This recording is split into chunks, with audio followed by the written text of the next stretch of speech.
Qu'est-ce qui motive l'action? D'ailleurs, dans le mot motivation, motive-action. Ce qui va vous motiver à réaliser ces actions, c'est deux choses. La précision que vous avez à connaître votre but et votre pourquoi. Exemple. Objectif, perdre du poids. S'il y en a un, son objectif, c'est perdre du poids. Ok, très bien. Eh bien, je peux résoudre son problème en un instant. Fait de pompe, il a perdu 2 calories. Il a perdu du poids, quelque part, parce qu'il n'est pas précis. Son objectif serait beaucoup plus facile à obtenir s'il disait « je veux perdre 2 kilos ». Son objectif serait encore plus précis s'il disait « je veux perdre 2 kilos en 10 jours ». Son objectif serait encore plus précis s'il disait « je veux perdre 2 kilos en 10 jours juste en faisant du sport ». La précision, c'est le pouvoir. Plus vous serez précis, plus ça sera facile à obtenir. Si votre objectif, il est changer de job, etc. Ok, mon but, c'est quoi? Sortir d'ici ou avoir tel job. Déjà, je regarde. Ensuite, je vois qu'est-ce que je veux précisément. Plus je vais être clair, plus ça sera facile pour moi de l'obtenir. Vous comprenez? Il faut que vous soyez précis, précise dans ce que vous voulez. Le problème des gens, c'est qu'ils ne savent pas vraiment ce qu'ils veulent. Tout le monde est fait de paradoxes, c'est l'être humain. Par contre, quand vous voulez atteindre un objectif, il faut que ça soit bien clair à l'intérieur de vous.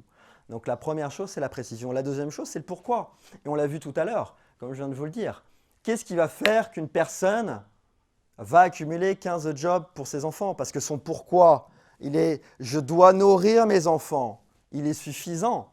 Si votre pourquoi, il est bas, moi je veux perdre du poids parce que c'est bien, ah ben, la motivation, elle ne va pas être dingue. Si je vous mets un flingue sur la tempe et je vous dis maintenant, tu vas perdre 1 kilo cette semaine ou sinon je te flingue, vous allez le faire. Pourquoi? Parce que c'est beaucoup plus puissant, il y a un danger derrière. Votre pourquoi, il est si je ne le fais pas, je meurs. Donc votre pourquoi doit être vital. Vous comprenez?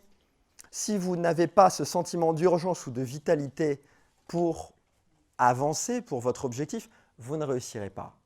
Et le problème des actions, c'est que bien souvent, elles sont menées par le même état émotionnel. On va prendre un exemple. Qu'est-ce que vous souhaitez échanger, par exemple? C'est quoi votre objectif, vous, madame? Moi, personnellement, Allez-y. eh bien, c'est d'être à l'aise en prise de parole en public. Ok, super. Merci. Vous, par exemple, qu'est-ce que c'est votre objectif? C'est lancer une activité professionnelle. Ok, super. Merci. Vous, par exemple, c'est quoi votre objectif? Être plus sociable. Ok, super. Vous, qu'est-ce que c'est comme objectif? Savoir dire non. Ok, savoir dire non, très bien. Quel est le point commun à toutes ces personnes? Le point commun à toutes ces personnes, c'est que jusqu'à présent, elles ont mené des actions, parce que je suis sûr que vous avez mené des actions, mais du même point de vue, du même état. Si je suis dans la peur, mes actions seront les mêmes. Si je suis en peak state, comme tout à l'heure, quand je me lève, mes actions seront différentes. Ce qu'il faut que vous puissiez comprendre, c'est que ce n'est pas tellement quelles actions je vais mener, mais dans quel état je vais les faire. Si, par exemple, pour vous, c'est de monter, voilà, peut-être votre activité ou autre. Si vous le faites dans votre état comme vous l'avez fait d'habitude, ça ne sera pas pareil que si vous êtes super enthousiaste ou si vous êtes super heureuse parce que vous appellerez plus de gens. Vous irez plus facilement vers les autres. Même si on vous rejette, il y aura moins de peur, ce n'est pas grave.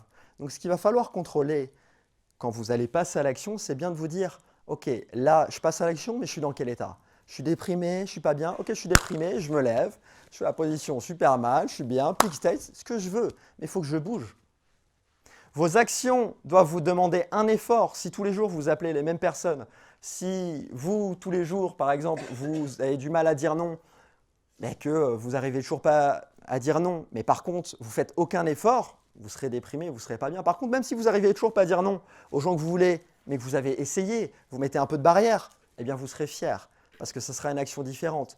Et si vous êtes dans l'état maximal, Vous direz non facilement.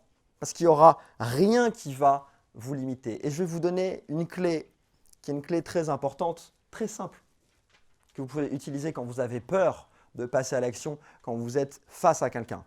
Quand c'est pour appeler quelqu'un, quand c'est pour dire non, quand c'est pour être plus sociable. Eh bien, quand vous êtes face à la personne, quand vous êtes face à la situation, vous allez décompter dans votre tête.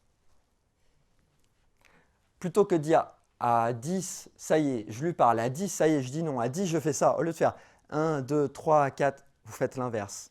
9, 8, 7, 6, 5, 4, 3, 2, 1, hop! Parce que inconsciemment, on a tous ce levier inconscient. À l'école, quand on nous faisait ce décompte, hop, on courait.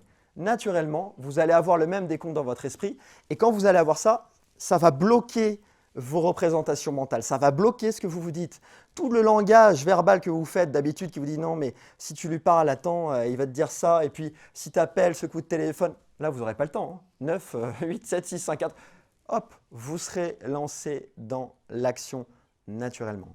Donc, pour résumer, l'action, c'est vraiment ce qui va vous permettre le plus facilement d'avoir confiance en vous.